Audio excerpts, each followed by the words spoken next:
네, 내년 4월에 치러지는 22대 총선이 이제 5개월 앞으로 다가왔습니다.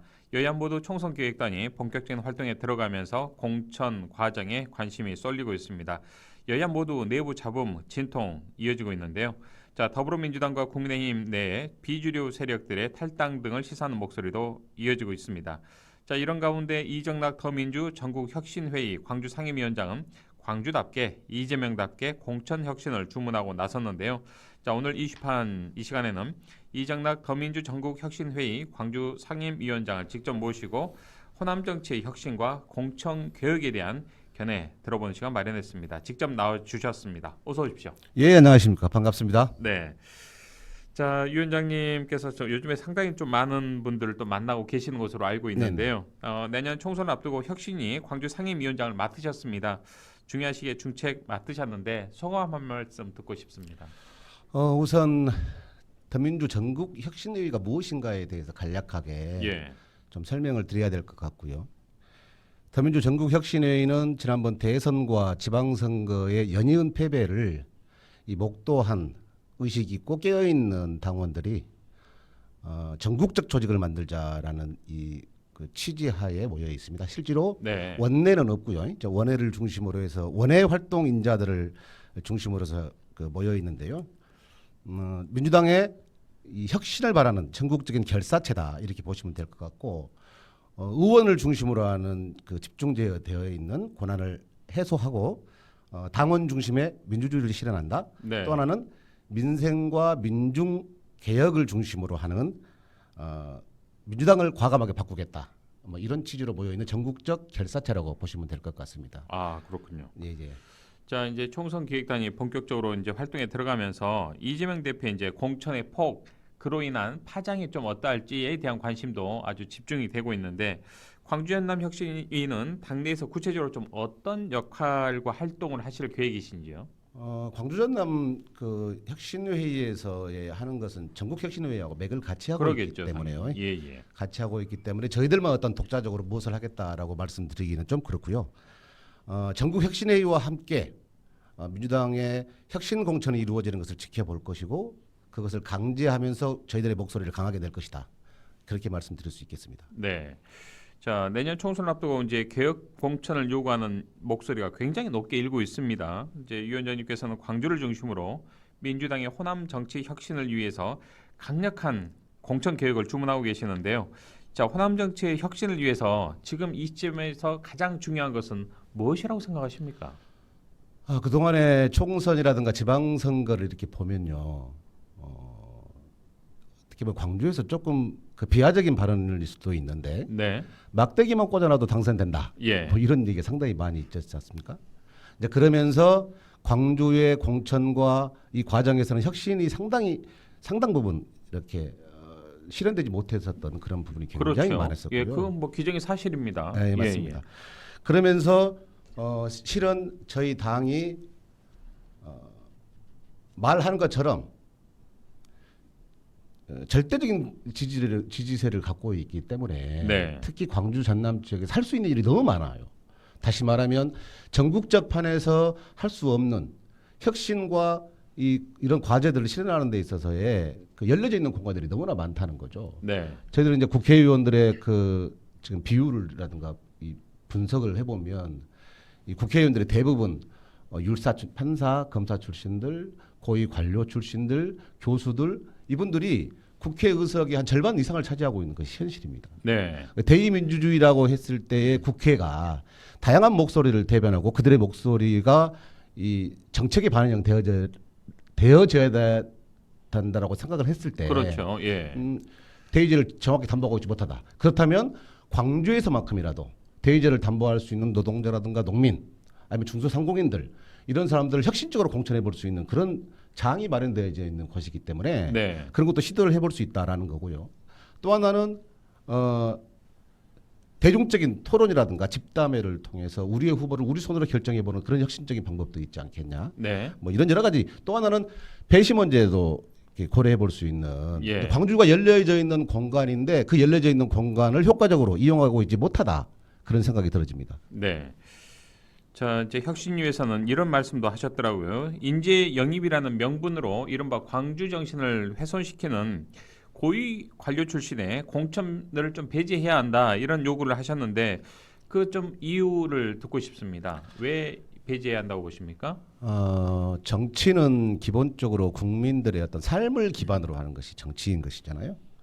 그래야 그 정치의 효능감을 극대화시킬 수 있다. 이렇게 보고 있습니다. 네. 그런데 우리들이 얘기했던 고위 관료 출신들, 뭐 좀 덧붙인다면 판검사 출신들 이런 분들이 사실은 국민들의 삶과 좀 동떨어져 있는 삶을 살아왔던 사람들이 굉장히 많거든요. 네. 또 그런 분들이 대부분 정치를 봤을 때 임기를 마치고 나면 광주에 터전이 없기 때문에 임기를 마치고 나면 광주를 떠나는. 그래서 그 인생 이모작을 한번 경작해보고 노후는 서울에 가서 지내는. 지금도 서울에 집을 가지고 계신 분들이 꽤 그렇죠. 많으시죠. 네, 실은요. 그렇죠. 예. 그런 분들이 실제로 광주 정치를 바꾸기 위한 어떤 혁신적인 을 할 수 있겠느냐. 그런 측면을 봤을 때는 상당히 고개를 갸우도할 수밖에 없는 것이다. 그래서 네. 이 정치의 그 관료 출신들의 정치가 아니고 현실 정치에 기반한 그런 사람들이 정치에 그 입문했을 때만이 우리 정치의 효능감을 높일 수 있다. 예. 나의 정치를 할 수 있기 때문에 말이죠. 그런 취지에서 이런 말씀을 하신 거군요. 예, 그렇습니다. 자, 위원장님 반대로 좀 질문을 역으로 좀 드려보죠. 이 너무 정치 신인들이 여의도에 몰렸을 경우, 특히 우리 지역 출신, 이제 지역구 출신들이 전혀 중앙 무대 경험이 없으신 분들, 하다못해 뭐 고위 관료를 한 번도 하지 않은 혁신적인 인물이긴 하지만 중앙 무대에 활동 경험이 전혀 없으신 분들이 국회에 들어갔을 경우에 과연 의정 활동을 좀 제대로 할 수 있겠느냐, 그런 차원에서 어느 정도 좀 커리어가 있는 분들이 국회에 들어가야 하지 않겠느냐, 이런 반론도 있을 수 있지 않겠습니까? 어떻게 말씀 주시겠습니까? 다선 의원들이 예. 광주의 초선 의원들이 가끔 그런 얘기를 하잖아요. 나 초선이어서 나의 예. 한계가 있었다. 그리고 재선을 하면 잘할 것 참선을 같다. 하면 잘할 것 예. 같다라고 얘기를 하는 거잖아요. 근데 정치가 그러는 거예요. 초선위에서 할 수 없는 것이 분명히 한계점은 있겠죠. 재선이면 조금 더 열려져 있는 공간이 열려질 수 있는 공간이 되겠죠. 삼선이면 네. 더 그렇고요. 네. 근데 문제는 말이죠. 정치라는 게 현실에 기반한 정치가 돼야 되는 거예요. 그분들이 능력이 없었다나 저는 능력이 없었다고 생각하지 않아요. 예. 그분들의 가치와 정치 철학에 있어서 문제 있었지 그분들이 어떤 능력이 없었거나 뭔가 초선이었기 때문에 못했다? 그건 잘 아니라고 생각합니다. 그러면 초선인 이탄희 의원, 용혜원 의원 그분들은 얼마나 잘해요. 그렇죠. 그것은 뭐냐? 국민적인 박수를 받고 있는 분들 아닙니까? 그렇죠. 그분들은 어떤 정치 활동을 했느냐? 제가 볼 때는 그래요. 민주당의 이념과 정책 노선에 입각한 그리고 국민들의 삶에 입각한 논리를 만들어내고 그것으로 대정부 질문을 하고 그걸 자기 정치 철학으로 삼는단 말이죠. 네. 그런 분들은 다 지지를 받고 그게 또 국민적인 재선하시라고 그래요. 공감을 충분히 이끌어내는 거 아니겠습니까? 그럼요. 하다못해 용해인 의원 같은 경우는 저희도 며칠 전에 인터뷰를 했습니다만 광주에 제발 좀 출마해달라 이런 요구가 굉장히 많습니다. 많죠. 예. 네. 제가 하나만 더 그러시죠. 얘기를 해볼까요? 그런데 예를 들어서 재선을 하면 잘할 수 있느냐 이거죠. 물어보겠다는 거예요. 제가 볼 때는 그렇게 말씀하신 분들은 네. 사실은 우리 민주당의 정책과 강령에 대해서 우리 국민적 삶에 대해서 그들이 무엇을 가려워하는 것인가에 대해서 정확하게 짚고 있지 못하다. 네. 그분들은 재선을 하든 삼선을 하든 배지에 욕심이 있는 거지 예. 국민들의 삶과는 무관하다. 저는 그렇게 그렇게 말씀드리고 싶습니다. 아주 냉정하게 진단하시는군요. 예. 자, 그렇다면 광주 지역 8분의 지역구 국회의원 가운데 100점 만점에 평균적으로 몇 점 정도 주실 수 있겠습니까? 저에게요? 예. 몇 점을 주시겠습니까? 그분들에게. 제가 평균적으로 뭐 본다면. 간별사도 아니고요. 네. 우리 광주 시민들의 여론을 대변하는 게 맞을 것 같아요. 여러분들도 만나고 계시니까요. 예. 예. 그 여론을 종합해서 버무려서 점수를 주신다면 몇 점 정도? 우리 지역의 현역 국회의원을 뽑겠다. 예. 다시 지지하겠다라고 하는 프로테이즈를 말하겠습니다. 16점 드리겠습니다. 20점이 되지 않군요. 예, 16점이었습니다. 16점 정도. 예. 굉장히 낮은 낙제 점수도 아니네요, 이건. 찍어도 그 정도 나온 점수인데요. 제가 볼 때는 인광보다 아하. 그렇죠. 국민들의 삶을 무시하고 그 정도로 광주 시민들의 민심은 정말 냉혹하다. 이 평가가 냉정하다라는 그런 취지로도 읽힙니다. 제가 당원들을 만나고 시민들을 만났을 때 저에게 그런 얘기를 하시더라고요. 이제 나한테 정책 얘기하지 말아라. 네. 그 정책은 똘똘한 보좌관 매주 있으면 다 만들어내는 거 아니냐? 그런 말씀이 나올 정도로 하룻밤 사이면 그렇군요. 만든다. 예. 나는 이제는 광주 시민을 배반하지 않을 사람을 뽑고 싶다. 그렇게 말씀하시고요. 네. 또 민주당을 지킬 수 있는 사람을 우리의 의원으로 만들고 싶다라고 얘기를 하시는 겁니다. 네. 제가 볼 때는 그래서 16점도 굉장히 후한 점수라고 생각이 들어요. 그렇군요. 예. 자, 어쨌든 앞으로 이제 더불어민주당 광주시당과의 관계에도 좀 관심이 좀 모아지고 있는데요. 앞으로 이 관계를 어떻게 가져갈 것인지, 그리고 위원장님께서는 광주 전남 정치개혁연대에서도 활발하게 활동을 하고 계신데요. 이 부분에 대해서 좀 어떠한 목소리를 내고 싶으신지도 한 말씀 해주시죠. 대선에 패배했습니다. 지방선거도 패배했습니다. 광주 지역의 국회의원 8분이서 단 한 분도 패배에 대한 반성과 성찰이 없었습니다. 네. 그 흔한 성명서 하나도 없었습니다. 그 뭐예요? 정치는 책임을 지는 거잖아요. 내가 일을 했는데 잘못되었어요. 그럼 책임을 져야 됩니다. 네. 책임자가 책임을 져야 돼요. 그리고 잘못된 것 부분에 대해서 사과를 하고 어떻게 혁신하겠다라고 말씀을 해야죠. 근데 단 한 번도 없었습니다. 저는 그 책임지지 않는 정치, 책임지지 않는 광주시당에 대한 끊임없이 혁신을 요구할 것입니다. 광주전남 정치개혁연대와를 말씀드리면 그 광주전남 정치개혁연대는 민주연립정부를 자기 목표로 두고 있습니다. 광주가 사실은 일당 독재, 민주당의 일당 독재를 하다 보니까 네. 의원들이 토론하지 않아요. 의원들이 연구하지 않습니다. 왜?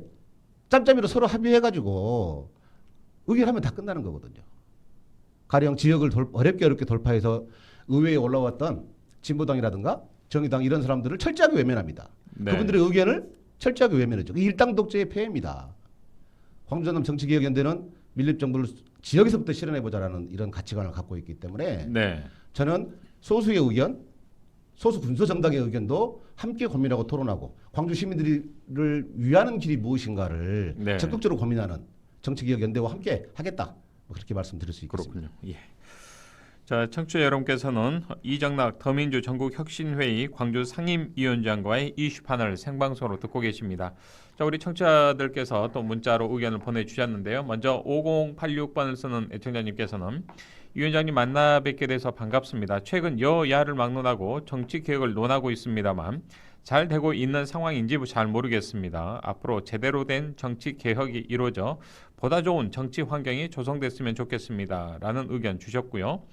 2610번을 쓰는 애청자님께서는 벌써 총선이 5개월 앞으로 다가왔군요. 그만큼 위원장님께서 바쁜 날들 보내고 계실 것 같습니다. 개인적으로 우리 지역 정치개혁 정말 절실한 상황이라고 생각합니다. 라고 하셨고요. 2461번을 쓴 애청자님께서는 간단 명료하게 한 줄로 의견 보내주셨습니다. 광주 정치인들 물갈이가 필요합니다. 짧고 굵게 동의합니다. 보내주셨군요. 네, 동의합니다. 많은 분들께서 또 이 방송을 또 함께 보고 듣고 유튜브를 통해서도 우리 이영진 빈첸시원님께서도 유튜브 댓글을 통해서 화이팅입니다 하셨고요. 이재명 정무특보 광주에서 출판 기념회 한다는데 어딘지 잘 모르겠습니다. 제가 별도로 나중에 알려드리겠습니다. 예, 이런 또 의견도 네. 있습니다. 자, 아무튼 많은 분들께서 방송 함께 해주고 계십니다. 자, 위원장님께서 저희가 이제 질문 인터뷰를 준비하다 보니까요. 기자회견을 통해서 이런 말씀을 하셨더라고요. 현역 의원들에게 최대 40%까지 감점을 하고 3선 이상의 단일 선거구 출마 불가론을 담았던 예전의 김은경 혁신안을 수용하라 이렇게 요구를 하셨던데 계파에 따라서 또 자리를 나눠가는 식의 공천은 이 통합이 아니다 이렇게 강한 톤으로 말씀 주셨습니다. 좀 더 첨언해 주시면 좋겠습니다. 제가 좀 이건 금기어라고 할 수도 있는데요. 이 방송은 또 허심탄회하게 하는 네. 방송이니까 좀 편하게 사실은 말씀해 그렇습니다. 주시죠. 예. 광주 지역에 내년 그 출마 예정자들이 60여 분을 넘어가고 있습니다. 민주당 안에서요. 네. 60여 분을 넘어가고 있는데 이분들이 사실은 1번부터 60번까지 순번을 매긴다 그러면 저는 다 매길 수 있어요. 이분은 어떤 계열이고 어떻게 누구 선을 잡고 있고 어떻게 선거를 하고 있다. 네. 자, 그런 것까지 다 알고 있습니다. 과거에는 그랬다는 거예요. 여기 눈치도 봐야 되고 저기 눈치도 봐야 되고 내가 당 대표를 하기 위해서 대선 후보가 되기 위해서 계파에 안배도 해야 되고요. 그렇다는 거잖아요. 근데 사실은 저는 그런 계파 정치를 부인합니다. 해서는 안 된다라고 생각합니다. 최소한 네. 지금 혁신 경쟁이 붙어 있어가지고요. 혁신 경쟁에서 밀리잖아요. 그럼 총선에서 진다 이렇게 생각하고 있거든요. 남들은 뭐 지난번에 강서구청장 선거 끝난 뒤에 네. 민주당이 기세를 잡았다. 아, 그건 아닌 것 뭐 이런 같습니다. 얘기도 있지 예. 않습니까? 뭐 200석을 얻을 수 있네 어쩌네 이런 소리 하는 사람들이 있어요. 그러나 네. 사실은 지금의 정치 논리, 과거를 답습하는 어떤 계파의 분배식 어떤 공천 이것은 국민들이 용납하지 않고 광주 시민들이 용납하지 않는다. 네. 그렇게 말씀드리고 싶고 그래서 민주당의 정책과 노선에 충실한 사람, 그러한 삶을 살아왔던 사람이 우리의 민주당의 공천을 받아야 된다라고 그렇게 말씀드리고 싶습니다. 예. 자, 유 위원장님, 이재명 이제 당 대표가요, 지명직 최고위원과 총선 기획단 단장을 이른바 친명계로 좀 이제 임명을 하면서 이른바 비명계 현역 의원들의 불안감도 커지고 있는 그런 모양새인데, 비명계로 좀 분류가 되고 있는 이원욱 의원은 이런 발언을 했습니다. 총선 기획단이 아닌 이른바 친명 기획단이다. 이재명의 사당화 완성이다라는 발언까지 했는데 네. 어떻게 보십니까? 그 박정현 그 대덕구청장 예. 그분이 지명직 최고위원으로 되었을 때 이재명 대표가 그 당사는 아닌 것 같은데 국회 쪽에서 기자의 돌발 질문을 받았죠. 친명계 인사 또 지명직 최고위원을 임명했다라고 얘기하니까 이재명 대표 그 한마디로 했었잖아요. 그분이 친명입니까? 라고 얘기를 했던데 사실은 그래요. 원외의 친명이라고 얘기하는 사람들은 더민주 전국혁신회의에 총망라되어 있습니다. 아, 예. 근데 그분은 그 명단이 없어요. 저는 우리 이재명 대표가 그렇게 얘기했을 것 같아요. 제가 가령 제가 지명직 최고위원에 됐다고 그러면 그분이 친명입니까? 라는 말 안 했을 거예요. 네. 저는 친명이니까. 근데 그분은 친명이 아니에요. 그래서 그렇게 물어본 거예요. 네. 그 사람이 친명입니까? 봤겠죠. 자, 또 하나. 총선 기획단을 그 단장 대부분 기획단 단장은요. 예. 당 사무총장이 해요. 관례적으로 좀 그렇죠. 그런 관례들이 있죠. 예. 그렇죠. 국민의힘도 이만희 사무총장이 하고 있지 않습니까? 우리도 마찬가지인 거고요. 네. 자, 이원욱 의원 삼선의 의원입니다. 과거에 문재인 정부, 노무현 정부 그 수많은 정부 할 때 한 번도 이런 공천 얘기를 해보지 않았어요. 예. 사당화 시키고 있다는 얘기를 한 번도 해보지 않았다는 거예요. 자, 지금 혁신 안에서 3선 이상 했던 사람들을 들여 좀 밀려달라. 그리고 새로운 혁신할 수 있는 사람들이 들어가게 만들어 달라. 네. 최소한 그들과 경쟁을 하는 데 있어서 수평적인 공정한 운동장을 만들어 달라. 기울어진 네. 운동장 말고 이런 노력을 자기가 밀려나게 생겼거든요. 그래서 그런 말씀을 하시는 거예요. 과거부터 그 사람들이 다 그렇게 되어 왔던 건데 네. 그것을 굳이 트집 잡아서 얘기하니까 사당화 시키네 어쩌네 이렇게 얘기하시는 거죠. 동의할 수 없습니다. 네. 자, 혁신위가 이제 제안한 이 사안들에 대해서 총선 기획단은 좀 어떤 입장인지 앞서서도 이 혁신위가 의견 제안이 비단 광주만의 목소리가 아니라 전국적인 좀 단일적인 목소리를 함께 또 의견 모아가야 한다 이런 말씀도 주셨는데 좀 이 부분에 대해서 좀 이 당 총선 기획단의 여러 가지 루트를 통해서 의견을 전하고 계시는지 궁금합니다. 당연히 의견을 취하죠. 네.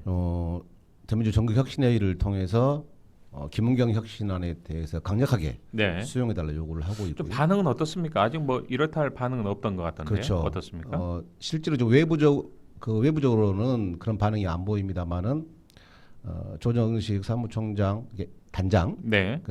그분께서 그렇게 말씀하셨거든요. 자, 김은경 혁신안을 적극적으로 검토하겠다. 내부적으로 토론을 하고 지도부에 보고하겠다. 중복되는 얘기입니다만은 이 혁신안을 받아들이지 않잖아요. 네. 총선 진다라고 생각을 하는 거거든요. 이게 아마 이재명 대표나 그 당의 중심적 역할을 하고 계신 분들은 아마 그런 판단을 하고 계실 것이다. 네. 그런 생각을 합니다. 그렇군요. 자, 내년 이제 총선을 위해서 더불어민주당이 이제 정치 혁신을 통해서 국민들의 민심을 얻는 것도 물론 중요하고요. 이게 좀 미묘하게 잠재되어 있는 계파 간의 갈등도 이걸 어떻게 풀어갈지도 하나의 정말 국민들이 바라보는 하나의 관심사입니다. 이 문제를 좀 어떻게 지혜롭게 풀어가야 한다고 보시는지요? 계파 간의 갈등 문제를 어떻게 풀어야 됩니까? 사실은 개파 간에 갈등이 없어요. 근데 문제는 혁신하고자 하느냐, 혁신하고자 하지 않느냐의 문제죠. 네, 혁신은 문제이다. 저는 개파 간의 갈등의 문제라고 아니라고 생각합니다. 네, 자, 민주당은 지금 혁신을 국민의힘에서도 인요한 혁신위원장이 들어서면서부터 혁신의 목소리를 내고 있습니다. 네, 근데 국민적 관심을 사고 있어요. 여론의 동향을 보면 국민의힘 지지도가 조금씩 올라가고 있는 이런 상황입니다. 근데 인요한 혁신위가 얘기하고 있는 국민적 관심을 받고 있다라고 하는 인요한 혁신위가 얘기하고 있는 그 혁신안은 사실은 김문경 혁신안에 비하면 아류에 불과해요. 네, 그런데도 사실은 민주당 안에서는 이 김문경 혁신안을 받아들이는 데 있어서의 주저주저했죠. 그게 지금의 역부메랑이 들어왔다라고 생각이 들어지는 거고 네, 이 혁신안을 전면적으로 수용하지 않는다? 제가 볼 때는 혁신 논쟁에서 밀릴 수밖에 국민의힘에 없다. 밀린다라고 아하. 보는 거고요. 예, 우리 국민들은 정치 효능감에 대해서 실망입니다. 완벽하게 실망입니다. 도대체 내가 정치적 효능감을 얻기 위해서는 혁신하는 모습을 보여줘야 돼요. 네, 그 혁신하는 모습을 누가 많이 보여주느냐, 누가 실질적 혁신을 할 수 있느냐에 따라서 지지도가 바뀔 것이고 총선 전국, 총선 지형이 바뀔 것이다. 네. 사활을 걸고 저는 해야 된다고 생각합니다. 국민의힘에서 내놓고 있는 혁신 그 이상의 혁신을 내놔야지 국민들로부터 박수를 받고 총선 승리도 가능하다 이렇게 지금 보시는 거군요. 예, 그렇습니다. 지금 예, 김은경 혁신안을 뛰어넘는 더 큰 혁신안을 더 받아들여도 시원찮을 상황이다. 그렇죠. 근데 예, 이런 상황 최소한 김은경 혁신안만 그 받아들여도요. 정도 예. 그 정도만 받아들여도 3선 이상은 더 이상 좀 이제 뒤로 물러나시고 무조건 물러나는 거 아닙니다. 그렇죠. 이제 또 옥석도 가려야 되지 그래서 당연합니다. 않습니까? 또 지역 유권자들이 예. 있는 거니까요. 예. 예. 평생 직업이 국회의원이신 분들은 좀 물러나면 좋겠다라는 생각도 듭니다. 평생 국회의원 하고 계시는 분들이요. 직업이 국회의원이면 안 되는데요. 예. 네. 아무튼 뭐 저희가 공천권을 가지고 있는 건 아니기 때문에요. 이제 서서히 마칠 시간인데요. 자, 전 개인적으로 좀 우리 이정락 위원장님께 이런 질문 좀 드리고 싶습니다. 혹여 우리 위원장님께서 기회가 되어서 국회 여의도에 입성을 하시는 그런 기회가 주어진다면 개인적으로 좀 어떤 정치 하고 싶으신지 한 말씀 듣고 싶습니다.